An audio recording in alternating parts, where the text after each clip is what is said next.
Thank you, Jared. County sheriffs in Southwest Virginia speaking out after state lawmakers are considering legislation that would put restrictions on firearms. News Channel 11's Brooke Kendall spoke with Lee County Sheriff Gary Parsons, who believes the regulations would not be effective. Brooke?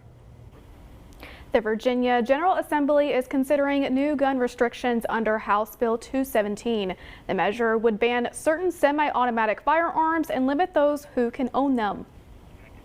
House Bill 217 would ban the sale, manufacture, and import of what the state defines as assault firearms and high-capacity magazines. Violations would be a Class 1 misdemeanor. The bill defines an assault firearm as certain semi-automatic rifles or pistols that accept detachable magazines and have features like pistol grips, folding stocks, or threaded barrels. Lee County Sheriff Gary Parsons says this proposed legislation infringes upon citizens' Second Amendment rights. You're just penalizing folks that are already doing the right thing, and then you're freeing up people that are criminals to have guns when the law-abiding citizens do not. So I don't think it's the appropriate way to go forth with this legislation. The legislation would also make it illegal for anyone under 21 to purchase, possess, or sell one of these firearms, even if it was made before the ban. If convicted, a person could face up to 12 months in jail, a fine of $2,500, and lose their right to possess a firearm for 3 years. I think they will not prevent crime.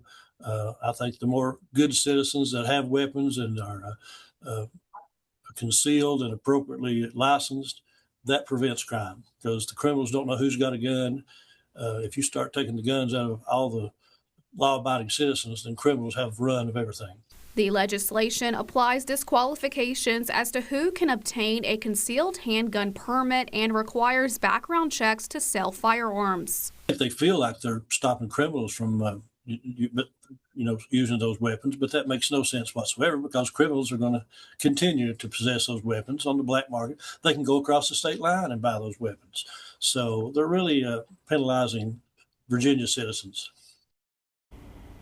House Bill 217 has passed the Virginia House of Delegates and is pending in the Senate. If approved and signed by the governor, it would take effect July 1st. Sarah Casey, back to you.